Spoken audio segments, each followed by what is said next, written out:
नमस्कार साथियों, स्वागत है आप सभी का अनअकैडमी पर।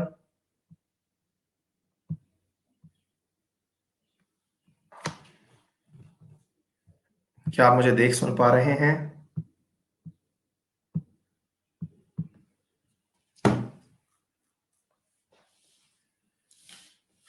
Good morning. कैसे हैं आप सब? Very good. होपफुली आप सभी लोग बहुत अच्छे होंगे, स्वस्थ होंगे, मंगल होंगे।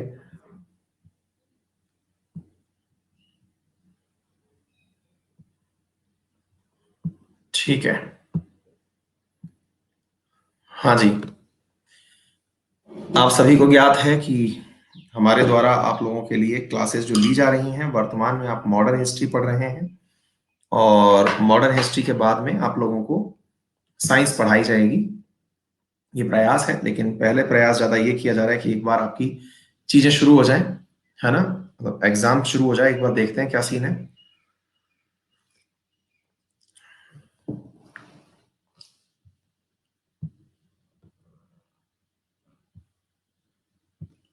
हाँ जी।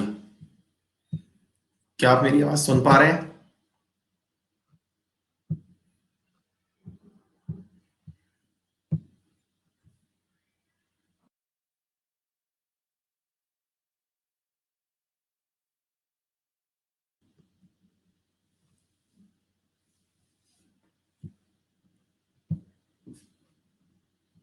अच्छा, वॉइस ठीक आ रही है लेकिन आवाज फोटो नहीं आ रही है ना? 1 मिनट, सही हो जाएगी। Okay okay okay okay okay. Don't worry don't worry don't worry, करते हैं। वो क्या, कंटेंट अपलोड होता है ना तो कुछ कई बार हैंग हो जाता है ये।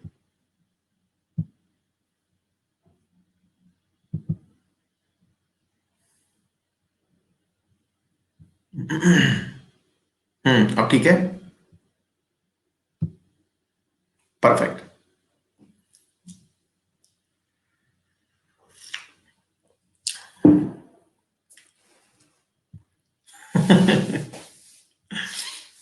जी हाँ, और सही कह रहे हो, पेन को शेयर मार्केट में बेच देते हैं, है ना? वही हुआ है इसके साथ। पेन चल रहा है तो वो नहीं चल रहा है ना? चलिए, खैर कोई नहीं, चलता है। हाँ, शिवम मिश्रा, कहाँ से पढ़ना है? तो भैया बात ऐसी है कि जब आपको एग्जाम की तैयारी करनी है तो जीके के लिए तो आप एकदम सही जगह पे बैठे हुए हैं। और साइंस में भी हमने बायोलॉजी पढ़ा रखी है, तो हमारी बायोलॉजी तक का जो पढ़ाई है वो तो आप कर ही सकते हैं बहुत अच्छे से। ठीक है ना? हाँ जी। Hi, this is a call from Unacademy. हाँ जी।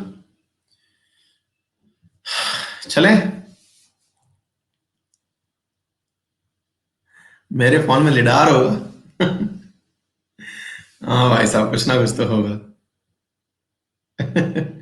चलो शुरू कर लें, अगर इजाजत हो तो। आज क्या पढ़ने वाले हैं बता दें? ठीक है। तो भैया आज हम पढ़ने वाले हैं, जैसा कि आप सभी को ज्ञात है, हम लोग आपको पढ़ा चुके क्या क्या है पहले तो ये बता देते हैं। मेरे प्यारे साथियों, पहले तो मैं आपको ये स्लाइड दिखा देता हूँ। आप लोगों ने अब तक जो चीजें पढ़ी हैं, इनमें आप लोगों ने ब्रिटिश शासन, फ्रीडम स्ट्रगल और अदर्स, ये सारे कंसेप्ट यहाँ पर कवर करने हैं। थोड़ा सा हमने इसको और अच्छे से आपके सामने व्यक्त किया है। फ्रीडम स्ट्रगल के अंदर हम 1857 पढ़ा चुके हैं। अब मॉडरेट फेज पढ़ा रहे हैं। जो भी चीजें यहाँ पर लिखी गई हैं वो सारी चीजें आपको पढ़ाई जाएंगी। अभी क्या है कि मैंने थोड़ा सा कंटेंट और ऐड करने के लिए कहा था। आपने अगर फ्लो चार्ट देखा हो तो हमने कल तक यहाँ पर यही बक्सर और प्लासी कर रखा था और 1857 कर रखा था। लेकिन अब ये 3 चीजें और जोड़ी गई हैं जो कि मैंने उनको कही है कि आप इन्हें ऐड कर दीजिएगा। ठीक है, तो ये 3 एडिशनल चीजें मैं और पढ़ाऊंगा। इसके अलावा फिर मूवमेंट्स में ये सारी चीजें मैं ऐड करवाया हूं। ठीक है, महत्वपूर्ण कांग्रेस के सेशन ये भी पढ़ाए जाएंगे। तो मैं सोच रहा हूं कि आपकी जो हिस्ट्री है उसको ऐसा पढ़ा दिया जाए कि उससे बाहर पेपर ना जाए। ठीक है ना? क्लियर बेटा? चलिए। भाई देखो, मैं जितना भी कर सकता हूं कुंदन, मैं वो सारा कर रहा हूं। मैं मंथली भी पढ़वा रहा हूं, है ना? मतलब थोड़ा सा आप लोगों को मेरे प्रति भी थोड़ा दयावान हो जाना चाहिए, क्योंकि मैंने हर तरह के काम शुरू कर दिए। विद्यार्थी जो भी कह रहे हैं, क्योंकि ये पूरा की पूरा मंथ मैंने डेडिकेट कर दिया है इस चीज पर कि बच्चों का जो इतने सालों से प्रयास रहा है, 2 साल से वो बेचारे मेहनत कर रहे हैं, उनका सिलेक्शन हो जाए, है ना। हर विद्यार्थी चाहता है जॉब लगे, तो उस समय जो मुझसे बन सकता है मैंने वो काम किया है। आपको जान के आश्चर्य होगा कि मेरी क्लासेस शुक्रवार के बाद तो ये हो जाने वाली है कि सुबह से 4 बजे जगने के बाद में 7 बजे तक क्लास में रहने वाला हूँ। लेकिन वही कोशिश कर रहा हूँ कि आप लोगों का बस सिलेक्शन हो जाए, और जिसकी जो जरूरत हो वो अपने हिसाब से ले ले। मैंने आपके जो भी सजेशंस थे उनको एग्जीक्यूट कर दिया है, ठीक है ना। बस सिलेक्शन होना चाहिए, ठीक है। आओ बच्चों, आज हम पढ़ रहे हैं भारतीय राष्ट्रीय कांग्रेस की स्थापना के बारे में। तो क्या है कांग्रेस की स्थापना का इतिहास, आइए सुनते हैं। एक्ट वैक्ट बेटा जो है वो भी करवा दिए जाएंगे, चिंता मत करिए, सारे के सारे एक्ट्स भी करवा देंगे, लोड मत लो आप। हाँ जी मेरे प्यारे साथियों, इंडियन नेशनल कांग्रेस क्या है, इसकी कहानी क्या है, स्थापना की स्टोरी, ये तो सब आपको पता ही होगा। थोड़ा सा हम बैकग्राउंड दे देते हैं ताकि आपको पता चले कि कांग्रेस की स्थापना अचानक नहीं हुई थी कि once in a blue moon सपना आया और फट से लीजिए कि एओ हुम ने कांग्रेस की स्थापना कर दी। देखिए क्या होता है, जैसे आप भी कभी कहीं पर प्रशासनिक अधिकारी बन के जाएंगे ना, तो आपका सबसे पहला प्रयास ये होगा कि यार कैसे ना कैसे करके जहां मैं जॉब पर जा रहा हूं वहां के लोगों की बातें जान सकूं कि ये लोग सोचते क्या हैं। कई बार ऐसा नहीं होता है, आप किसी भी जगह पर नए होते हैं तो सबसे पहले आप उस जगह पर कोई अपना सा ढूंढते हैं। अपना तो नहीं मिलेगा आपको, लेकिन अपना सा जरूर ढूंढेंगे कि जो आपको समझता हो, आपके प्रति उसकी आंखों में थोड़ा दया भाव हो। असल में यही दया भाव आप ढूंढते हैं और यही आधार है कि कांग्रेस की स्थापना को अंग्रेजों की ही एक साजिश समझा जाता है ना। और मतलब इसको बहुत सारे लोगों ने, मतलब यूपीएससी का तो ये बहुत पसंदीदा सवाल है, मतलब कि काफी ज्यादा बार कहा जाता है कि भैया ये तो अंग्रेजों की ही दिमाग की उपज थी, है ना। तो ऐसी स्थिति में क्या होते हैं कि क्या थी ये पूरी स्टोरी हम समझाएंगे, लेकिन मेजर मेजर जो बात है, पेपर में ये स्टोरी तो कोई नहीं पूछेगा। हाँ ये जरूर है कि आप लोगों से यूपीएससी के अंदर मतलब इसके बारे में जानकारी ली जाती है। आप यूपीएससी की तैयारी नहीं कर रहे हैं, लेकिन हाँ दिमाग में ब्रॉड स्केल तो रख सकते हैं कि ऐसा होता है, पूछा जाता है। तो क्या था ना साथियों कि ऐसा कहते हैं कि जब कांग्रेस की बारी आई तो उससे पहले भारत में सक्रिय रूप से बहुत सारे राजनीतिक संगठन हुआ करते थे।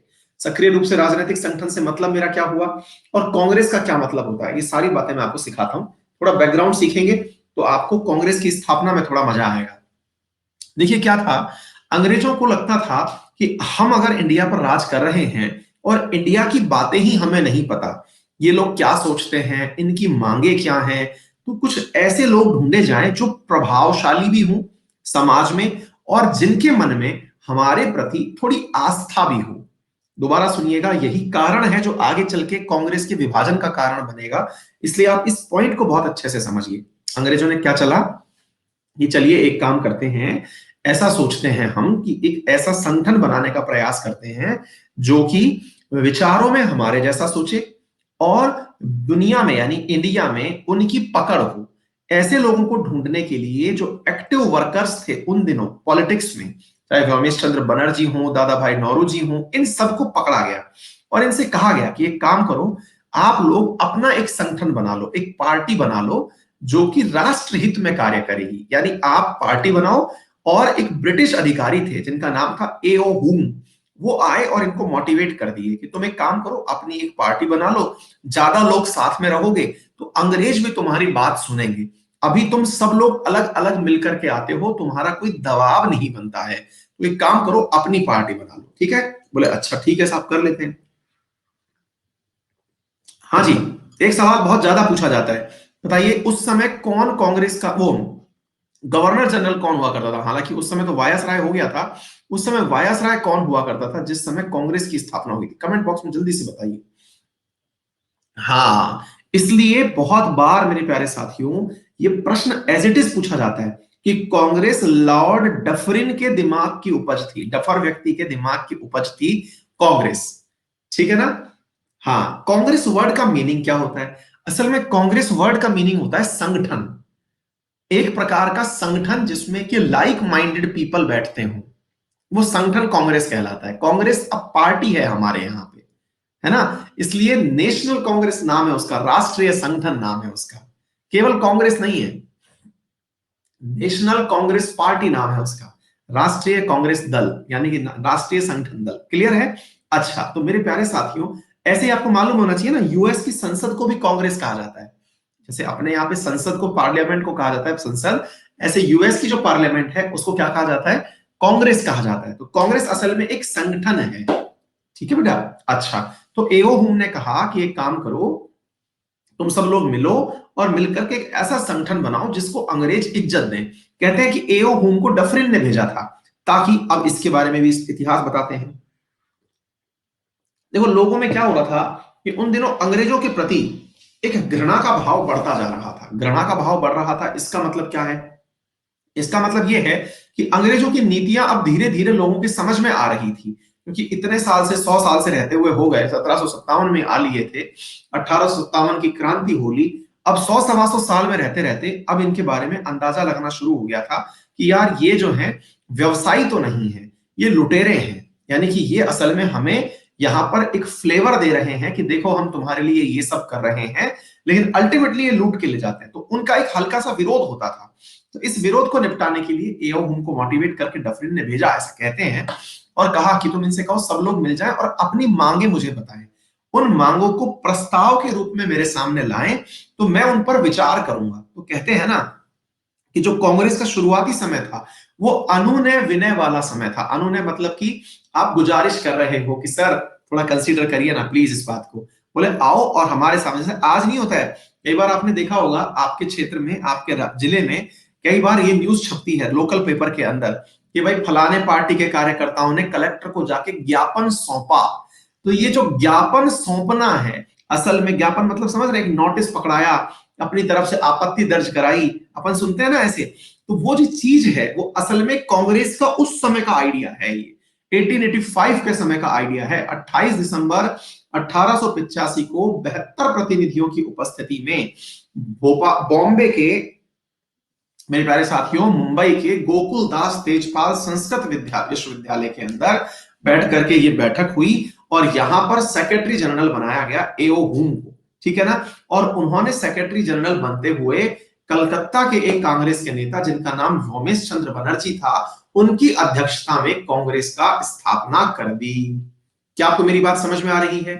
अब शुरुआत में इसकी स्थापना इस तरह से की गई कि आप लोग हमारे पास ज्ञापन सौंपने आया करेंगे, ज्ञापन सौंपने आएंगे, हम कंसीडर करेंगे। जैसे आज भी आप देखते हैं कि जल की कमी के कारण से फलानी पार्टी के कार्यकर्ताओं ने कलेक्टर साहब के सामने पहुंचकर ज्ञापन सौंपा। अब ज्ञापन सौंपने के बाद में कलेक्टर साहब ने क्या किया, ये थोड़ी कोई छाप छाप रहा है, ज्ञापन था, कलेक्टर साहब ने बड़ी इज्जत से ले लिया। अगर ज्ञापन सौंपने से ही काम हो जाता तो फिर सरकार चलाने की जरूरत क्या थी, सारे काम ही हो जाते। बोले अच्छा, तो फिर बोले क्या होता है सर इसका मीनिंग? हमने कहा कांग्रेस को आदत डाली गई थी इस प्रकार की।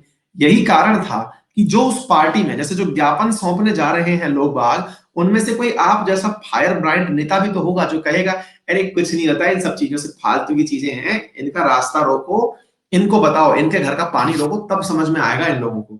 आज के समय में उसकी कल्पना करके देखो एक बार, आज के समय में, है ना, इस चीज की कल्पना करके देखो कि सर अगर किसी को मनवानी हो अपनी बात, तो हम तुरंत, जो जिसको जवान खून कहते हैं, आप जैसे जो एकदम मतलब हॉट ब्रांड नेता हैं, वो क्या करेंगे? वो कहेंगे कि सर एक काम करो, ये सब गांधीगिरी से कुछ नहीं होगा, जब तक इनको नहीं पता चलेगा कि पानी की कमी क्या होती है।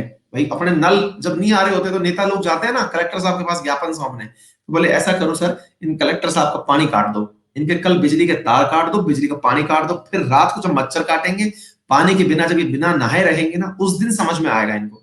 तो आपके विचार और एक पार्टी के विचार, जिस विचार में ये है कि नहीं हम तो केवल जाकर के निवेदन करेंगे कि सेवा में श्रीमान, हमारे क्षेत्र में पानी नहीं आ रहा है, कृपया शीघ्र से शीघ्र पानी पहुंचाने का कष्ट करें, धन्यवाद। तो इन दोनों चीजों में बड़ा अंतर था। और कांग्रेस के अंदर ऐसा धड़ा पनप रहा था जिसको ये सब प्रस्ताव और ज्ञापन पसंद नहीं थे, उसे ही हम गरम दल कहते हैं। तो नरम दल वो था जो कि आपका क्या करता था, मनुहार करता था, और गरम दल वो था जो कहता था कि पानी रोको इनका। इन दोनों के बीच अंतर था, ये बात आपको समझनी जरूरी है। ठीक है बेटा। हाँ जी, आगे बढ़ते हैं।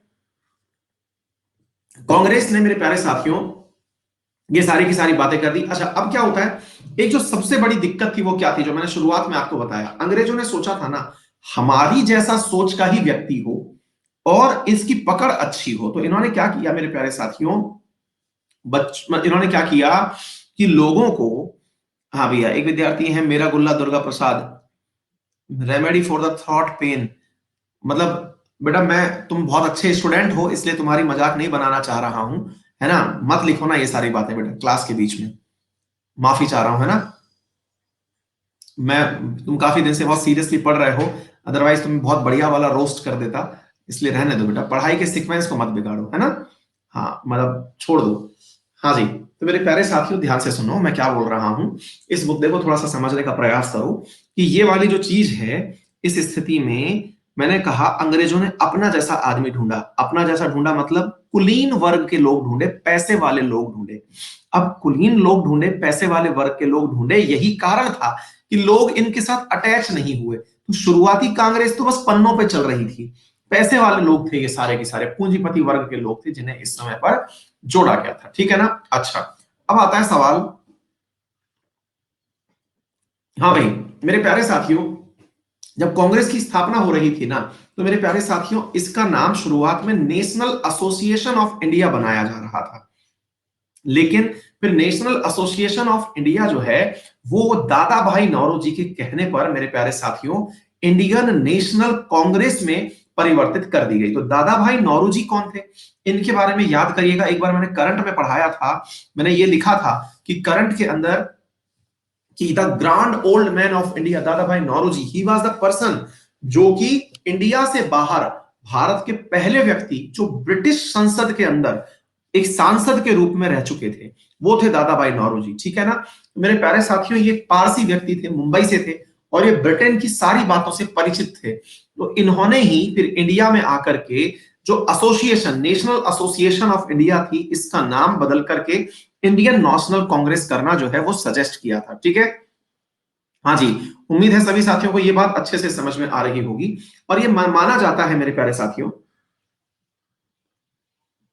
जो सुरेंद्रनाथ बनर्जी थे, असल में ये कांग्रेस के अध्यक्ष बनने वाले थे, लेकिन इन्हें शुरुआती पॉलिटिक्स में ही कहीं और भेज दिया गया था। उनसे कहा गया था कि आप कलकत्ता चले जाइए और वहां पर एसोसिएशन की बैठक ले लीजिए।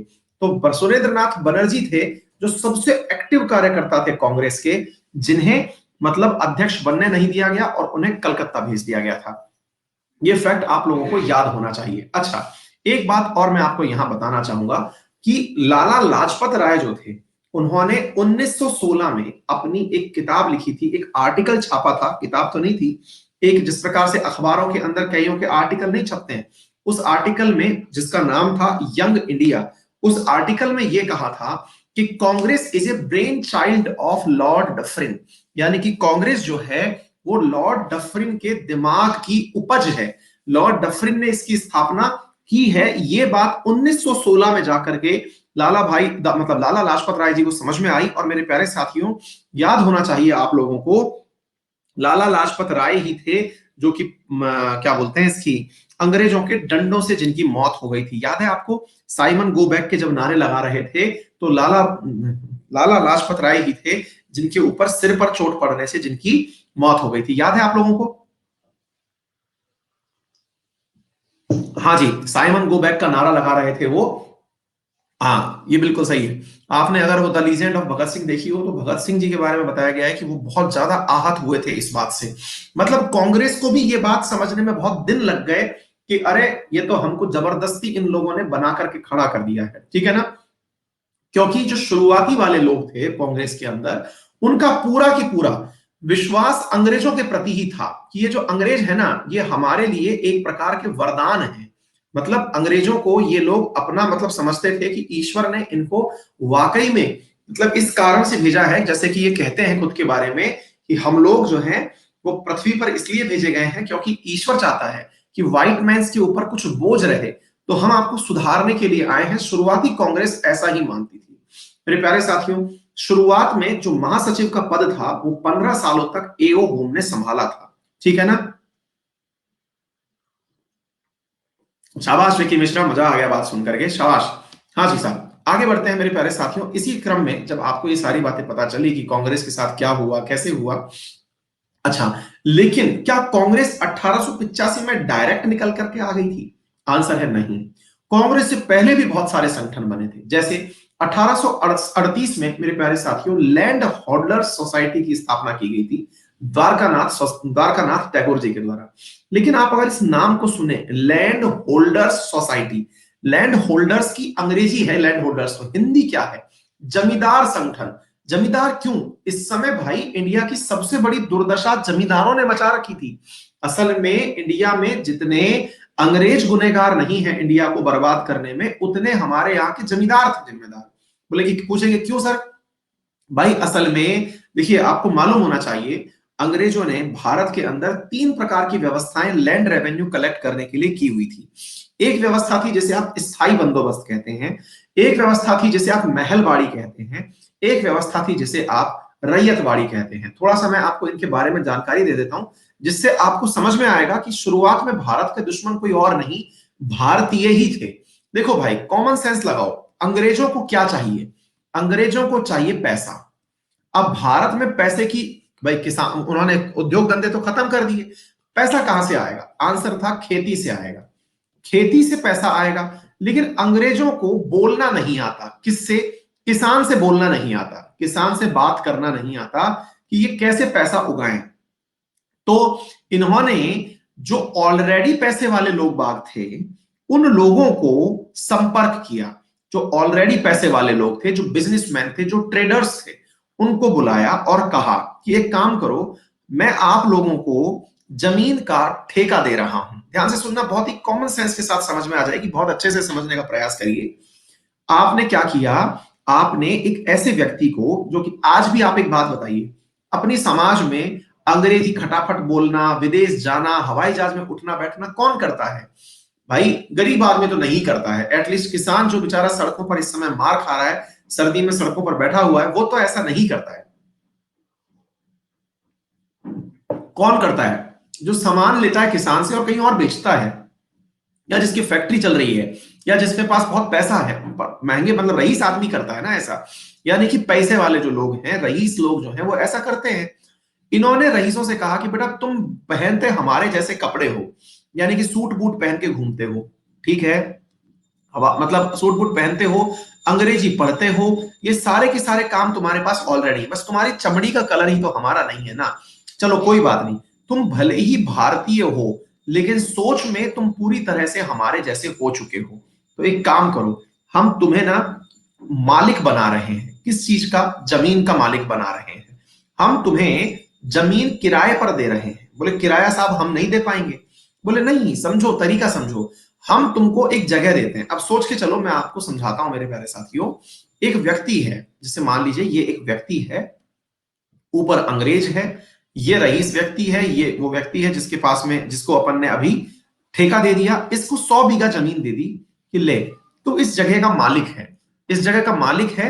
बोले सर मैं कैसे मालिक हो गया? इस जमीन पर तो ऑलरेडी एक किसान है, जो कि इस 100 बीघा जमीन से फसल पैदा करता है। बोले 100 बीघा पर फसल पैदा करता है, वो एक किसान नहीं है मूर्ख। बोले क्या? बोले 10 किसान हैं जो 10-10 बीघा जमीन पर खेती करते हैं। तो तू एक काम कर, इन 10 किसानों के ऊपर तू हो गया इनका ठेकेदार। क्या हो गया? इनका ठेकेदार। तो ये बन गए साहब ठेकेदार। अब इन ठेकेदार साहब से क्या कहा गया? ठेकेदार ने कहा कि साहब जमीन तो मेरी है ही नहीं। तो बोले जमीन मैं तेरे को दे रहा हूं। ये कौन बोला? अंग्रेज बोले। बोले कितने में दोगे साहब? बोले इसके लिए तुझको एक कुछ पैसा अभी देना पड़ेगा, यानी कि मेन धन तो तू अभी दे दे। इसके बाद सालाना हमको इस 100 बीघा जमीन से, मान ले कि यहां पर 100 रुपए की पैदावार होती है, तो हमको इससे 80 रुपया चाहिए। ठीक है? बोले ठीक है, 20 रुपया तेरा।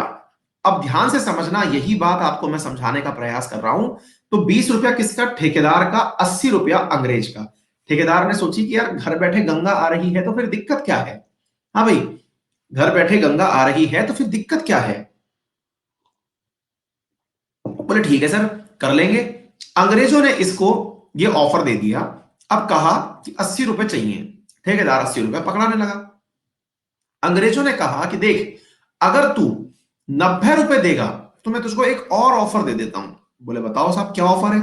तू मुझको 90 रुपए दे, और यहां से यहां से, हाँ भाई पल्लवी यादव, दिल्ली पुलिस का एग्जाम था, ऑल करंट क्वेश्चंस अपनी क्लास से थे। बहुत बढ़िया बेटा, थैंक यू सो मच। ऐसी बातें पढ़ने में मजा आ जाता है, क्योंकि मेहनत का परिणाम आता है ना, सुनने में तो बहुत अच्छा लगता है। थैंक यू सो मच बेटा, ऑल द वेरी बेस्ट, है ना।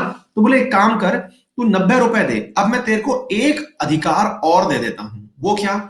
कि तू भले ही फसल 100 रुपए की उगा, या फिर तू 200 रुपए की उगा, अब ये तेरे ऊपर है कि तू किसान से कितने रुपए की फसल उगवाना चाहता है।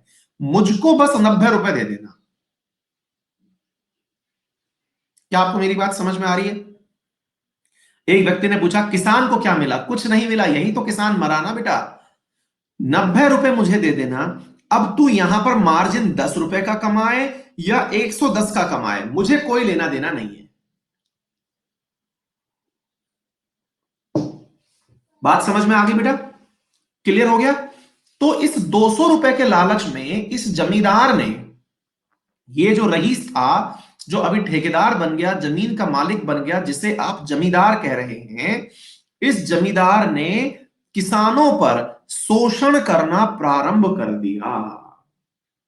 शोषण प्रारंभ कर दिया, इसका मतलब समझ रहे हैं आप? कि बेटा तुमको जितना हो सके अब हमें टैक्स चुकाना होगा। और ये जमींदार असल में शोषण का यंत्र बन गया। मेरे प्यारे साथियों, कई जगह तो ऐसा हुआ है कि जमींदारों को पकड़ पकड़ के लोगों ने कूटा है बाद में। देश आजाद हुआ तो जमींदारों से सबसे बड़ी नफरत। आज के समय में अगर किसी व्यक्ति के नाम के पीछे जमींदार लगा हुआ है, तो उसका दूसरा अर्थ कहा जाता है कि ये सूदखोर है, इसको इज्जत मत दो। तो इज्जत नहीं प्राप्त है। जमींदार पैसे वाले होते होंगे ऐसा सोचा जाता होगा, लेकिन उनको सोसाइटी में वो रेस्पेक्ट नहीं है कि अरे यार, तो खून चूसा हुआ आदमी है। क्या आप मेरी बात समझ पा रहे हो? तो भाई उन जमींदारों को, मेरे प्यारे साथियों, किसानों ने क्या किया? खूब सारा कर्जा दिया, यानी खूब। अब यहां से क्या होता था, अब वो सुनो। अंग्रेजों ने अब क्या किया? भाई इंडिया में उस समय है ना मेरे प्यारे साथियों, इतने ज्यादा व्यवस्था नहीं थी किस चीज की, कि ना तो भाई उस समय पर व्यवस्था थी पानी की, ना खाद की, कि भाई आप वहां पर फर्टिलाइजर डाल सकें। उस समय कोई रिसर्च थोड़ी हुई थी। मानसून की वर्षा पर आश्रित होते थे लोग बाग। और मानसून तो हमारा है ही बेवफा, कभी आता है ढंग से, कभी नहीं आता है। ऐसी स्थिति में क्या होता था बेटा, कि मानसून की जो लापरवाही है ना, इसका खामियाजा किसान को भुगतना पड़ता था। अब किसान के ऊपर कंपलसरी क्या कर दिया? यही जो जमींदार है, इसने कंपलसरी ये कर दिया कि तुमको मुझे हर साल पैसा देना है।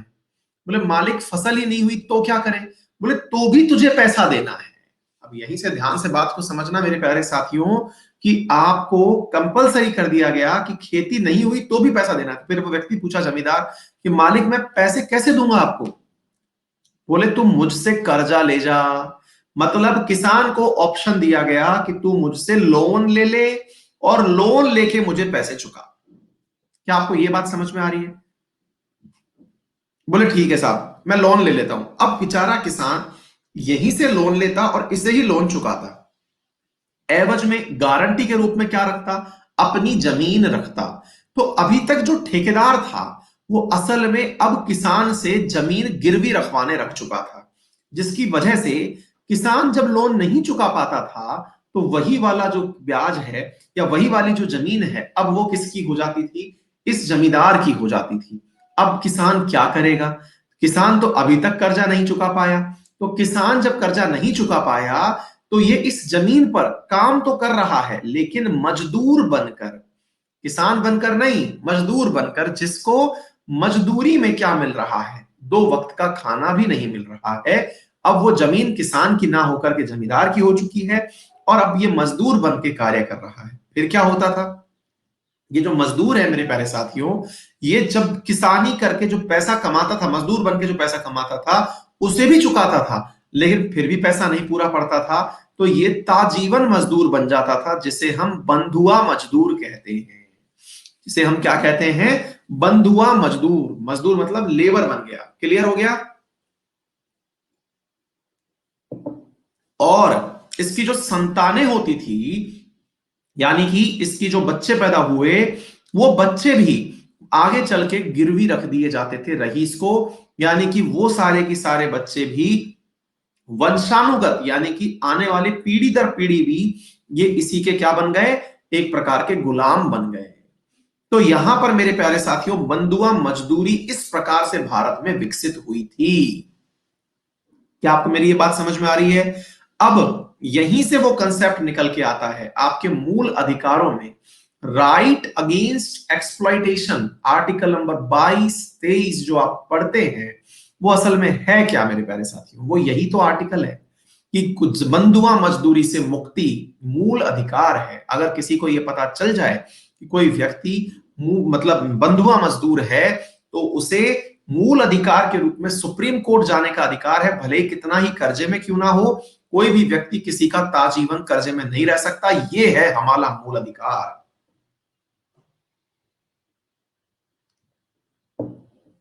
समझ में आ गया? अच्छा, अब सवाल बनता है, बोले सर एक व्यवस्था समझाई आपने तो जमींदारी, और कौन सा होता था? मैंने कहा बताते हैं। और सर फिर जमींदार गए कहां देश आजाद होने पर? वो भी बताऊंगा, अभी सुन लो।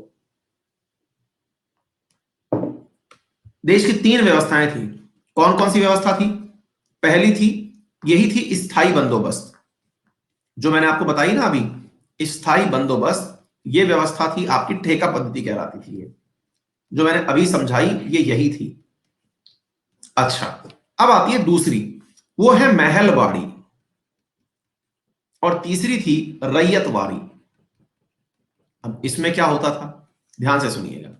महलवाड़ी में जो अंग्रेज थे, वो ठेकेदारों से डील नहीं करते थे।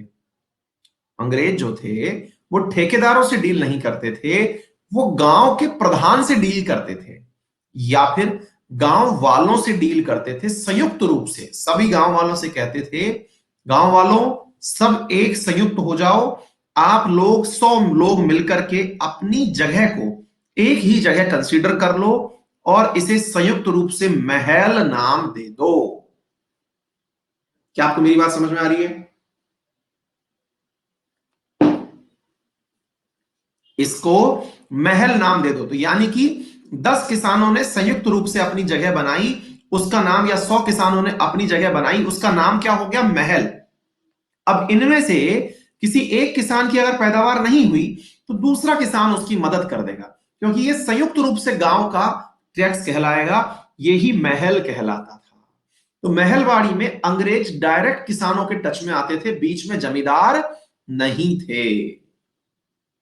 क्लियर? तीसरा होता था रैयतवाड़ी। रैयतवाड़ी में क्या होता था? गांव के खेत को रैयत कहते थे। खेत क्या कहलाता था? रैयत। रैयतवाड़ी में क्या होता था कि जो किसान है, उस किसान को अपने खेत का टैक्स चुकाना होता था। ठीक है, उसको अपने खेत का टैक्स चुकाना होता था। ठीक है बेटा? हाँ जी, ध्यान से सुन लीजिएगा। रैयत के अंदर क्या होता था कि जो खेत है उसका टैक्स चुकाना है डायरेक्ट अंग्रेज को। बोले सर अभी तक भी तो खेत का ही चुका रहा था। बेटा देखो, जो स्थायी बंदोबस्त था ना, जिसको आप परमानेंट सेटलमेंट कहते हैं, इसमें तो ठेकेदार वसूलता था। महलबाड़ी के अंदर अंग्रेज जो है वो डायरेक्ट वसूलते थे गांव वालों से संयुक्त रूप से। तीसरा क्या था? तीसरे में अंग्रेज डायरेक्ट किसान से वसूलता था, ना ठेकेदार ना ही गांव। अब बोलो, बात समझ में आई?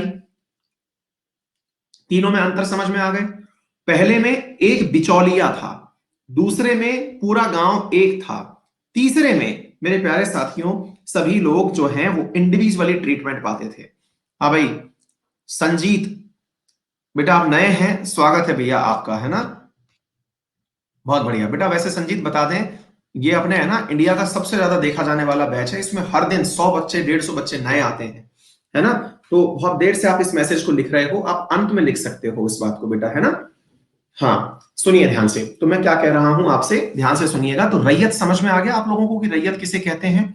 ध्यान से समझना, ये बात आपको क्लियर हो गई होगी। क्लियर? अच्छा, अब क्या होता था, लास्ट में जो भी नए विद्यार्थी हैं उनको मैं गाइड कर दूंगा क्या करना चाहिए, लेकिन बार बार अपना इंट्रो ऐसे मत दो, मैं नया हूं मैं नया हूं। तो बेटा यहाँ आरती थोड़ी उतारेंगे कि आओ भैया आओ आ गए हैं आप, ऐसे नहीं होता है ना। लास्ट में आपको बता दूंगा आपके साथ क्या किया जाएगा, आपको भी ऐसे ही ट्रीटमेंट मिलेगा जैसे इनको मिल रहा है। ठीक है बेटा? आइए, तो भैया अब आपके बत्ता समझ में आ गया क्या कहानी हुई। अब आपके मन में एक क्यूरोसिटी पनपेगी, क्या कि सर ये जमींदारी उस समय हुआ करती थी, फिर हम आजाद हुए तब क्या हुआ? तो भैया आजाद हुए तो होता क्या, अभी तक जो अंग्रेज बैठे थे उन्होंने इन जमींदारों को अपने पक्ष में कर रखा था। समझना, जो कांग्रेस की स्थापना हुई ना, उसमें भी अधिकांश लोग पैसे वाले ही थे। जो मैंने आपको 1838 में बताया, कलकत्ता के अंदर लैंड होल्डर्स एसोसिएशन, यानी कि इन पैसे वाले जमींदारों ने ही अपना संगठन भी बना लिया था। आज जो मैं आपको बता रहा हूं कि जब भारत आजाद हो रहा था, आज एक बात बताइए, आपके क्षेत्र में आज भी नेता नगरी में कौन उतरा रहता है? आज भी नेता नगरी में कौन आदमी उतरा रहता है? जो पैसे वाला होता है। तो भैया उस समय भी गरीब कोई नेता नहीं था, पैसे वाले ही नेता थे, और कांग्रेस में भी सारे पैसे वाले थे, और वो सभी रईस थे। और यही कारण है कि जो संविधान बन रहा था हमारा, तो उस संविधान के बनते समय भी अधिकांश लोग वो थे जो बाहर से पढ़े हुए थे, एकदम कटपट कटपट अंग्रेजी बोला करते थे, पूरे कानून वेत्ता थे। अब उनको सरकार मिलने वाली थी अंग्रेजों के स्थान पर। एक प्रकार से यूं समझो कि वही जमींदार अब शासन व्यवस्था में आ गए हैं। फिर आप पूछेंगे ये तो दुर्भाग्य हुआ। नहीं साहब, लेकिन अब कुछ राजनेता ऐसे भी थे जो धरातल से जुड़े हुए थे। मेरे प्यारे साथियों, आप लोगों का कितना भी किसी पार्टी के खिलाफ राग द्वेष हो, लेकिन नेहरू जी को आप हमेशा याद रखेंगे उन कामों के लिए जो उन्होंने वाकई में बहुत अल्टीमेट किए। जैसे उन्होंने संविधान बन रहा था तब कुछ नहीं बोले, चुपचाप रहे। उन्होंने कहा बेटा बन लेने दो एक बार संविधान, क्योंकि संविधान बनाने वाले सारे कौन हैं? सारे के सारे जमींदार हैं। संविधान लागू हुआ, तुरंत उन्होंने संविधान में पहला संशोधन कर दिया, क्योंकि नियम बचा के रखा था। उन्होंने क्या रखा था? उन्होंने एक नियम बचा के रखा था। बेटा जो महात्मा गांधी जी ग्रेट कह रहे हैं, बिल्कुल सही बात है, लेकिन महात्मा गांधी जी संविधान सभा में नहीं थे, ये मैं आपकी जानकारी के लिए बता देता हूं। तो उन्होंने क्या नियम रखा? पहला संविधान संशोधन 1951 में कर दिया। और क्या किया उन्होंने भाई? पहले संविधान संशोधन में लिख दिया कि जो भी कानून अब यहां से आगे जमींदारी को खत्म करने के लिए बनाए जाएंगे, उन्हें चैलेंज कोर्ट में भी नहीं किया जा सकता। तो कांग्रेस परिवार ने दो चीजें आपको बहुत अच्छी दी हैं। नेहरू जी ने विशेष रूप से और इंदिरा गांधी जी ने विशेष रूप से जो पैसे वालों के साथ में जो करना चाहिए था वो काम बहुत अच्छे से किया। जैसे जमींदारी प्रथा का उन्मूलन इतना जबर तरीके से किया कि जितनी भी जमीनें थी जमींदारों के पास में, वो गरीबों में बांट दी गई। पहले तो सभी पहले तो इज्जत से जमीन मांगी गई थी। भूदान कार्यक्रम चलाया गया था विनोबा भावे जी के द्वारा। सबसे जमींदारों से कहा कि देखो किसानों को जमीन दे दो, कोई नहीं माना। नेहरू जी आए, पहला संविधान संशोधन लाए, नवी अनुसूची बनाई, और नवी अनुसूची बनाते ही क्या करा? ये कह दिया कि बेटा जिसकी जमीन को हम किसानों में बांटेंगे वो सुप्रीम कोर्ट भी नहीं जा सकता। क्यों? क्योंकि इन जमींदारों ने जमीन के अधिकार को मूल अधिकार बनवा लिया था। दोबारा सुनिए, कितनी जबरदस्त चीज थी। फिर से सुनिए, क्या हुआ? इन जमींदारों ने क्या किया था? संपत्ति के अधिकार को, आर्टिकल 31 को मूल अधिकार बना लिया था कि यदि कभी हमारी जमीन वापस ली गई तो हम सुप्रीम कोर्ट चले जाएंगे। नेहरू जी ने कहा ठीक है बेटा, अभी एक क्लॉज बचा के रखा हुआ है मैंने, तुम्हें नहीं बताऊंगा, जब तुम्हारा प्रभाव खत्म हो जाएगा तब लाऊंगा। और वो संविधान संशोधन लाए, नवी अनुसूची बनाए, और कहा कि बेटा जिसकी जमीन अब जाएगी वो सुप्रीम कोर्ट भी नहीं जा पाएगा, क्योंकि जिस भी कानून को मैंने नवी अनुसूची में डाल दिया वो सारा की सारा डिफेंसिव कानून हो जाएगा, जिसे कहीं भी चुनौती नहीं दी जा सकती। समझ में आ गई बात मेरी? तो मेरे प्यारे साथियों, जमींदारों से जमीनें ले लेकर के किसानों में बांटने का कार्य फिर किया गया। ये थी पूरी कहानी। अगर आपको अच्छे से समझ में आ गई हो तो जमींदारों का, और यही कारण है कि कहते हैं कि बाद में पैसे वालों का कांग्रेस से मुंह जो है वो भंग हो गया और उन्होंने अपने लिए अलग रास्ते अपना लिए। ठीक है ना? तो उम्मीद है आप लोगों को ये बात अच्छे से समझ में आ गई होगी जो मैंने आपको फिलहाल के लिए समझाई है। ठीक है बेटा? तो यहाँ पर मैंने आपको बता दिया, लैंड होल्डर्स सोसाइटी जो थी वो राजनीतिक संस्था थी द्वारकानाथ टैगोर जी के माध्यम से। हाँ, मैं नाम नहीं लूंगा किसके साथ। अब जुड़े तो सबके साथ सभी हैं, मतलब कांग्रेस के साथ भी पैसे वाले जुड़े हैं, बस यही है, कोई ज्यादा कोई कम, बस इतना ही है। ठीक है ना? मतलब जुड़े हर पार्टी से हर तरह के नेता हैं, ये सब फालतू की बात है। और इंदिरा गांधी जी ने क्या किया? इंदिरा गांधी जी ने जो राजा थे उनकी रजवाड़ी खत्म कर दी। उनको जो तनख्वाह मिला करती थी प्रीवी पर्स, जब पटेल जी ने राजाओं को, रियासतों को एक किया था तो उनको गारंटी दी थी। क्या गारंटी दी थी? कि तुम चिंता मत करो, अपना राजकाज हमें दे दो, हम तुम्हें तनख्वाह दिया करेंगे, हर महीने की महीने तनख्वाह देंगे। गांधी जी, इंदिरा गांधी जी आई, उन्होंने कहा बहुत हुआ राजा राजा का काम, अब हटाओ इनकी तनख्वाह बंद करो। तो भैया पूरी तरह से अंग्रेज जो राजा थे वो बिल्कुल अलग हो गए, और इवन राजस्थान के अंदर तो राजाओं ने अपनी एक पार्टी भी बना करके लॉन्च कर दी थी। कोई राजस्थानी हो तो बता सकता है। हाँ जी, नेक्स्ट है मेरे प्यारे साथियों, आगे की तरफ बढ़ते हैं। हाँ भाई, कोई राजस्थानी हो तो बताइए, उस पार्टी का नाम क्या था? नहीं पता, छोड़ो। हाँ जी, तो मेरे प्यारे साथियों, यहाँ पर द्वारकानाथ टैगोर जी के प्रयासों से ये सारी बातें मैंने आपको बता दी। किसान अंग्रेजों को कुछ देते थे क्या? शशांक अवस्थी, हाँ बेटा, जमींदार से पहले भी वो दिया करते थे।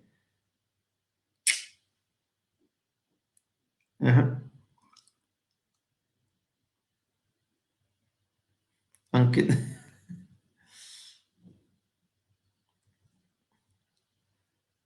हाँ, जयपुर के राजा ने ही बनाई थी मेरे प्यारे साथियों, ये बात तो सही है ना। और वो उसका नाम कुछ मतलब राजपुताना या फिर कुछ इस तरह की पार्टी नाम था, मैं मिस कर रहा हूं, अगर आपको याद हो तो आप बता दो, मैं मतलब उस पार्टी का नाम मिस कर दे रहा हूं, बता दूंगा मैं आपको, है ना। हाँ जी, नेक्स्ट सुनिएगा मेरे प्यारे साथियों, राजपुताना नहीं था, मतलब कुछ इससे मिलता जुलता ही नाम था, और उसका मतलब चुनाव में भी वो उतरी थी, लेकिन फिर लोगों ने उनका वो नहीं दिया था। हाँ जी, नेक्स्ट है मेरे प्यारे साथियों, आगे की तरफ थोड़ा सा बढ़ने दीजिए, फिर बताएंगे आपको। मैं आपको बता दूंगा यार, मैं गूगल करना पड़ेगा, मैं बता दूंगा। एनीवे, तो फिलहाल के लिए लैंड होल्डर्स पार्टी के बारे में मैंने आपको बता दिया।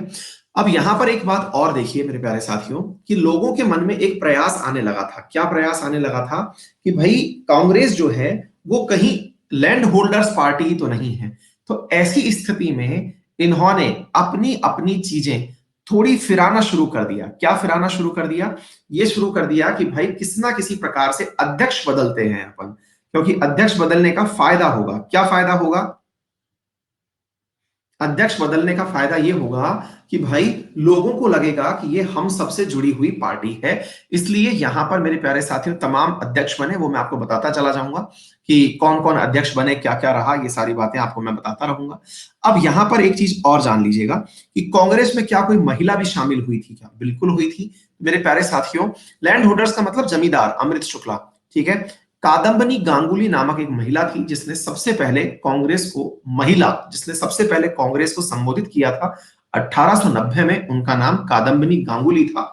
ये तथ्य आप लोग अतिरिक्त रूप से याद कर सकते हैं, क्योंकि इससे ये पता चलता है कि कांग्रेस में महिलाओं की सहभागिता शुरुआत से ही थी, ठीक है ना। अच्छा, लोगों में ऐसी मान्यता भी घर करने लग गई थी कि अंग्रेजों ने एओ हुम की सूचना के आधार पर कि कहीं पार्टियां कांग्रेस मतलब कहीं पार्टियां अंग्रेजों के विरुद्ध ना खड़ी हो जाएं, इसलिए एक सेफ्टी वॉल्व के रूप में, सेफ्टी वॉल्व का मतलब सुरक्षा तंत्र के रूप में कांग्रेस की स्थापना की है। ऐसा एक अवधारणा लोगों के मन में घर करने लग गई थी, ठीक है ना। तो ये था मेरे प्यारे साथियों महत्वपूर्ण तथ्य जो मैंने आपको कांग्रेस के बताए। अगर मैं आपको बताऊं तो पहला अधिवेशन जिसमें 72 मेंबर शामिल थे वो कहां हुई थी? तो मेरे प्यारे साथियों, वो प्रथम अधिवेशन हुआ था आप लोगों के बॉम्बे के अंदर।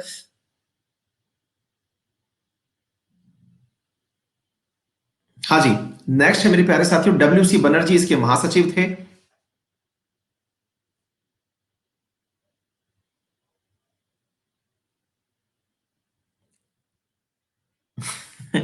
प्रखर प्रखर कर रहा हूं मैं बेटा, बात कर रहा हूं, अभी आपसे बात कर रहा हूं, चिंता मत करिए, रुकिए। इतना बड़ा आपने लिखा है, मैं अभी आपको सब चीजें क्लियर कर रहा हूं, लोड मत लीजिए, ठीक है। हाँ जी, दूसरा अधिवेशन मेरे प्यारे साथियों इनका 1886 में हुआ था, जिसमें 434 मेंबर पार्टिसिपेट किए थे, और वो कहां हुआ था? वो कलकत्ता में हुआ था। और उस समय दादा भाई नौरोजी ने मेरे प्यारे साथियों इसकी प्रधानता की थी, ठीक है। इसके बाद थर्ड अधिवेशन 1887 में मद्रास में हुआ था, जिसमें बकरुद्दीन तैयब जी जो कि पहले मुस्लिम अध्यक्ष बने थे, उन्होंने कांग्रेस की अध्यक्षता की थी। चौथा अधिवेशन इलाहाबाद में हुआ, जो कि एक ब्रिटिशर व्यक्ति जिसका नाम था जॉर्ज यूले, अंग्रेज थे, उन्होंने इसकी अध्यक्षता की थी। ये आपके बारे में मैंने सारी की सारी कांग्रेस की स्थापना और उससे जुड़े हुए कुछ महत्वपूर्ण तथ्य आप लोगों के सामने रख दिए हैं, ठीक है बेटा। चलिए आगे बढ़ते हैं। फिलहाल के लिए जो विद्यार्थी पूछ रहे हैं कंटेंट मिलेगा या नहीं, सारा कंटेंट आपको एज इट इज मिलेगा, कुछ भी लिखने की आवश्यकता नहीं है। जो भी बातें मैंने आपको बोली हैं वो यहाँ सारी की सारी लिखित मिल जाएंगी। कल आपको यहाँ से आगे का फेज पढ़ाया जाएगा, ये सारी चीजें आपको पढ़ाई जाएंगी। कंटेंट आपको कैसे मिलेगा, क्या मिलेगा, आइए मैं सारी की सारी जानकारी उन नए विद्यार्थियों को दे देता हूं। ध्यान से सुनिएगा। पहली जानकारी तो ये है कि अगर आप क्लास में नए हैं तो मेरी क्लास के बगल में 3 बिंदियां दी हुई हैं, उन 3 बिंदियों पर क्लिक करिएगा, उन पर डाउनलोड नाउ का ऑप्शन आएगा। डाउनलोड नाउ के ऑप्शन में आपको मेरा ये पूरा की पूरा कंटेंट डाउनलोड होने के लिए मिल जाएगा। दूसरी बात, आप मेरे प्रोफाइल को ढूंढिए, उसे फॉलो करिए, फॉलो करके आपको मेरी प्रोफाइल के नीचे ही तमाम क्लासेस की जानकारी मिल जाएगी, कौन सी क्लास कब और कहां ले रहा हूं पता चल जाएगा। ठीक है बेटा, ये हो गई सारी की सारी जानकारियां, होपफुली सभी लोगों के लिए ये यूजफुल होंगी। अब बात की जाती है एक विद्यार्थी के द्वारा भेजे गए मैसेज की, जिसका नाम है प्रखर चौरसिया। वो कुछ कहना चाह रहे हैं, कह देते हैं प्रखर चौरसिया जी क्या कह रहे हैं, देख लेते हैं एक बार आपकी बात भी। लेकिन मैं 12 बजे वाली क्लास बनाना ना भूल जाऊं, इसलिए उसे भी खोल कर रख लेता हूँ। हाँ भाई, हेलो सर, गुड मॉर्निंग। मैं आपके पुराने 2 ईयर से रिलेशनशिप में बहुत परेशान हूँ। मैं अपने पुराने 2 ईयर के रिलेशनशिप से बहुत परेशान हूँ। हर 3-4 दिन में कुछ ना कुछ ऐसा हो जाता है जो मेरी हिम्मत तोड़ देता है। बहुत एंजाइटी होती है और ये सब मेरी पढ़ाई पर भी इफेक्ट कर देता है। सर प्लीज मजाक मत उड़ाइएगा, एक फादर फिगर, एक बार एक बड़े भाई मानने के नाते आपसे शेयर कर रहा हूँ। आपसे उम्मीद कर रहा हूँ कि आप कोई ना कोई राय दिखाएंगे। सॉरी सर बीच में डिस्टर्ब करने के लिए, लास्ट में कोई सजेशन दीजिएगा। देखो बच्चों, ये मुझे बहुत खुशी है इस बात की कि आप लोग इतना अच्छे से मुझे इतना प्यार और इज्जत देते हैं कि आप अपनी उन चीजों को भी शेयर करने में नहीं हिचकते हैं जो वाकई में आपकी पर्सनल है। ठीक है, तो भैया अनुभव अगर मैं साझा करूं, आपने कहा कि सर गाइड करिए, तो मैं इसमें अपने अनुभव साझा कर देता हूं।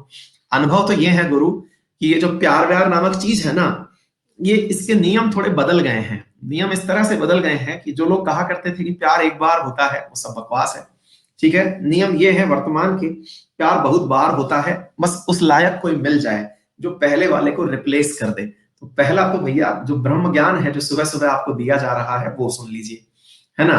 तो अक्सर लड़का हो या लड़की, उन्हें अपने प्यार के छूटने की चिंता क्यों होती है, तो उसका आंसर केवल ये है कि उन्हें लगता है कि इसका विकल्प नहीं मिल पाएगा।